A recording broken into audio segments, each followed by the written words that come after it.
दानवीर भामाशाह। आज के बच्चों को महाराणा प्रताप और भामाशाह के तपस्या की कहानियां अवश्य सुनानी चाहिए, ताकि उन्हें भी यह ज्ञात हो सके कि उनके पूर्वजों ने मातृभूमि और धर्म की रक्षा के लिए कितना त्याग किया था। जहाँ भी दान की चर्चा होती है तो वहाँ पर राजस्थान के भामाशाह का नाम स्वयं ही मुख पर आ जाता है। देश की रक्षा के लिए महाराणा प्रताप के चरणों में अपनी सारी जमा पूंजी अर्पित करने वाले दानवीर भामाशाह का जन्म राजस्थान के अलवर में हुआ था। उनके पिता श्री भारमल तथा माता श्रीमती कर्पूर देवी थी। श्री भारमल राणा सांगा के समय रणथंभौर किले के किलेदार थे। अपने पिता की ही तरह भामाशाह भी महाराणा प्रताप के परिवार के लिए समर्पित थे। महाराणा प्रताप और अकबर के बीच सदैव युद्ध होता रहता था तथा हर बार महाराणा प्रताप अकबर की सेना को खदेड़ देते थे। परंतु एक समय ऐसा आया जब अकबर से लड़ते हुए महाराणा प्रताप को अपनी प्राणप्रिय मातृभूमि का त्याग करना पड़ा। उनको अपने परिवार सहित जंगलों में रहना पड़ा। महलों में रहने और सोने चांदी के बर्तनों में स्वादिष्ट भोजन करने वाले महाराणा के परिवार को अपार कष्ट उठाने पड़ रहे थे। महाराणा को बस एक ही चिंता थी कि किसी प्रकार फिर से सेना जुटाए, जिससे अपने देश को मुगल आक्रमणकारियों के चंगुल से मुक्त करा सके। इस समय महाराणा के सम्मुख सबसे बड़ी समस्या धन की थी। उनके साथ जो विश्वसनीय सैनिक थे, उन्हें भी बहुत समय से वेतन नहीं मिला था। कुछ लोगों ने राणा को आत्मसमर्पण करने की सलाह दी, परंतु देशभक्त एवं स्वाभिमानी महाराणा को यह स्वीकार नहीं था। भामाशाह को जब महाराणा प्रताप के इन कष्टों का पता चला तो उन्हें बहुत दुख हुआ।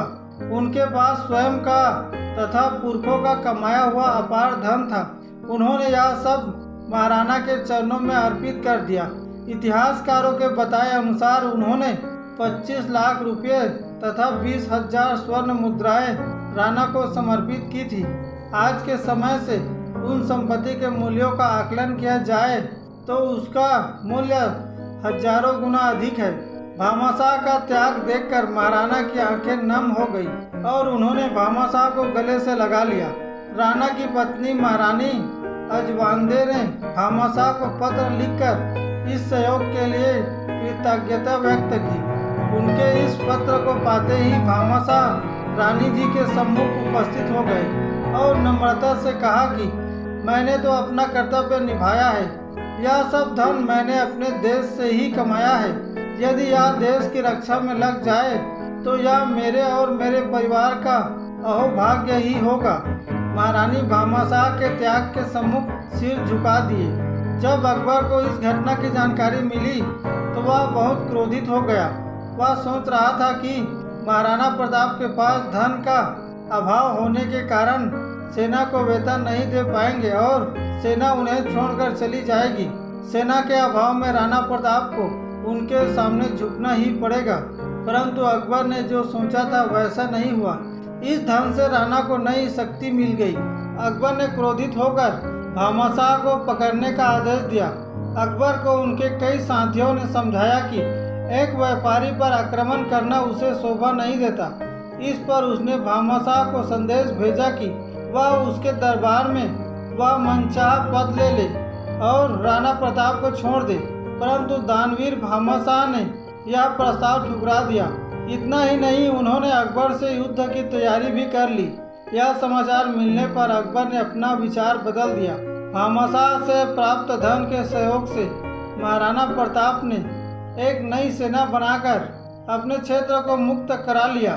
भामाशाह जीवन भर महाराणा की सेवा में लगे रहे। महाराणा के देहांत के बाद उन्होंने उनके पुत्र अमरजीत के राज तिलक में महत्वपूर्ण भूमिका निभाई। इतना ही नहीं, जब उनका अंत समय निकट आया तो उन्होंने अपने पुत्र को आदेश दिया कि वह अमरजीत के साथ सदा वैसा ही व्यवहार करे जैसा उन्होंने महाराणा प्रताप के साथ किया था। अगर यह वीडियो आपको पसंद आया हो तो प्लीज़ चैनल को सब्सक्राइब कीजिए। हम इसी तरह पौराणिक व शिक्षाप्रद कथा लेकर आते हैं। धन्यवाद।